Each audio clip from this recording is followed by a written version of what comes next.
Today, I have arrived at Mario's restaurant on Central Street. I have to tell you, it's not the Marios of my childhood, but it is the same Mario.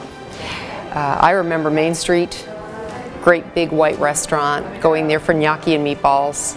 And now we're here on Central Street, where he's been for, I think he's around 10 years or so. We'll learn more when we speak with Mario. But you know, this is just one of those iconic places. He's just been here in Southbridge, supporting Southbridge and being part of our community for so long. We are looking forward to hearing his history of Mario's, and also, as we've been doing, talking about the pandemic and COVID, and how is it that he's managed to stay open while so many have shut down. So that's what we're bringing you today, a great interview with Mario Piccone. Mara, it is wonderful to be here at your restaurant today. Thank you for letting us and Southbridge Community Television come in and have a chat with you. Thanks for coming down. Well, I mean, we had to be here. This is amazing that you have been able to stay open through this entire pandemic period, and not only through the pandemic, but how many years now? Over 50 years. That's just, I mean, you are the icon of Southbridge. There's no doubt about it. And fine Italian food, casual, comfortable, country Italian food even. Country. Southern Italian. How have you been doing during this COVID time? Pretty rough. A year ago, March, I had to decide whether we were going to stay in business or wait it out, because then everybody was saying April will be changed, May will be changed. Before you know, the whole year went by and we're still hurting. But you're still here. I'm still here, yeah. That's because I probably got less brains and more work power. But have your customers been? Yeah, thanks, loyal employees and loyal customers. We're still around. Your employees, any problems during COVID as far as employees? Were they able to make it in for you? And well, we're down to skeleton crew right now. We have to, because you know, can't pay to help if you don't do the business like you used to. Yeah, no, I understand. That's a lot of people face that trouble right now. We're doing like we were off 75%, but lately, unless there's a spike in the China flu, we're up about maybe 50-50 now. Okay. A long way to go, though. We'll never make it up for what we lost. Never happen. Mario, is there anything you would like to tell your representatives, the governor, anybody out there in the State House? Is there any message you would like to send? Without getting burned at the cross? No, this is your forum. If you would like to say something, we've asked this question. Small business, you know, they ought to be helping a little bit more than what they're doing right now. We're not lawbreakers, you know. We use common sense. All I can suggest is the politicians use common sense. That's all. I'm glad you asked that question too. You have been in Southbridge a long time. As I said, you're an icon. Your restaurant's an icon. Would love to hear more about the history and how did you get here? I was born here down on Benefit Street. It was like a little Italy down in that neighborhood. Yeah, we had everything. I didn't even know there was enough town until high school. We had candy stores, barber shop, furniture stores. We had everything we needed. A couple of grocery stores down there. Graduated high school, 56, went into the Army, 3 years. And then I hit the road for about 10 years. I finally came back. My mother was getting old, and I had to come back and help her around. And you went into the restaurant business? Yeah. Well, I was in the bar business down in Florida. 1959, I went south instead of coming back to Southbridge. And I ended up in Manatee County. Manatee County, Bradenton, Florida. The Red Sox, by the way, were training there at the time on 9th Street. They trained there, so there was a lot of Massachusetts people. That's not the reason we went there. We happened to run out of gas at Manatee in Bradenton. But I worked there for a while. That's almost 21, I was only 20. And I learned how to tend bar. They taught me how to tend bar. And worked as a driver salesman for Schlitz. Schlitz, then they Schlitz and Budweiser they had all, they were big, they were the beers. Yep. Schlitz, they would pop the... Schlitz and Bud. That was the commercial. Take a Pop-Top holiday. Get the Schlitz. Forget the opener. Schlitz Pop-Top bottles, Schlitz Pop-Top cans. You know, I became a bartender. I had lived on my own then. I went all the way up, worked for Anthony Cappuccioni down here. He had a couple of Italian restaurants, the whole family did. I worked in the Bay of Pigs invasion was coming up. We volunteered to go down there. They were looking for ex-paratroopers, ex-Marines, and paramedics. Wow. They were going to pay us $1,000 a month. I was jumping out of airplanes for 85. For 3 years in the Army, 82nd Airborne.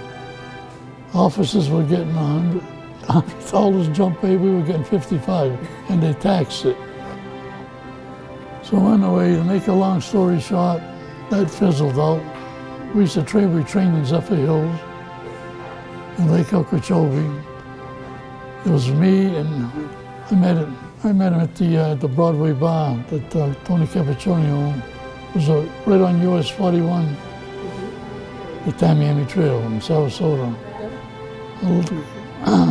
George from the 11th Airborne, he was working for the Miami Herald at the time, but lived in Sarasota.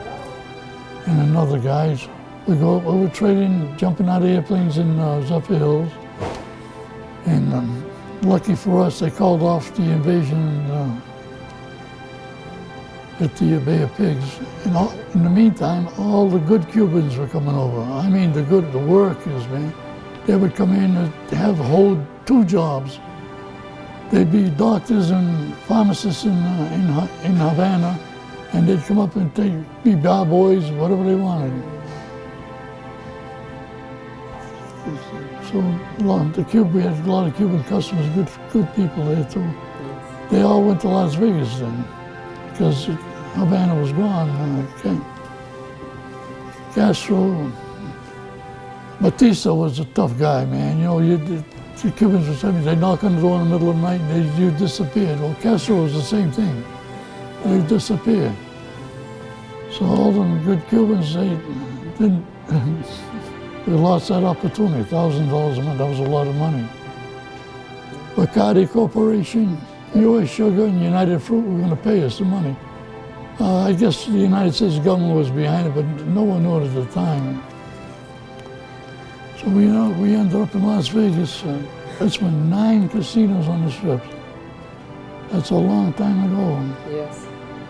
After the Tropicana was desert. Across the street from the Sahara was desert. Downtown Casino Center was bad, man. That was the worst part of town. I see it on TV now, I can't believe it. I stood there long enough to feel my oats, and I got the hell back and went back to Sarasota. Yeah. It was a strict, closed town, man. You couldn't solicit your job in them days. It was 100% union. Everything was union, except the way dealers. Now the dealers were all male. There were no female dealers in them days. There was no cameras allowed. There was no clocks in the casino. There was nothing. The people were running the town in them days. And the reason why the dealers weren't union is because if they thought they were too smart, they still had the pie in the sky and pit bosses watching pit bosses. If a dealer thought he was too smart, they say he went to Mexico. It's quite a colorful story. Mexico was at the bottom of Lake Mead. Oh boy. So they didn't need no union. So then you end up in Southbridge and you start cooking Italian.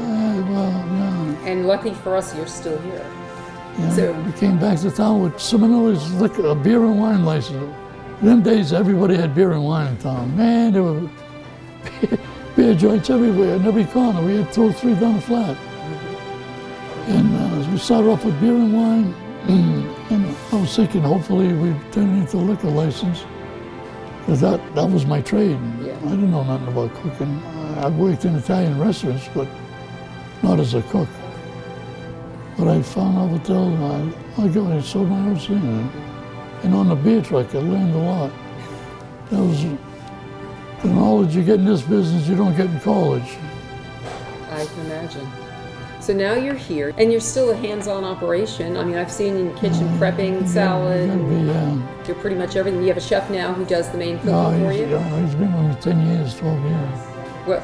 In fact, his sister-in-law, no, his cousin was working for me at the other store too. Gusto. Well, that shows something for your temperament if you've still got the same employees after all this Same employee, yeah. Well, I treat the help like I wanted to be treated, you know.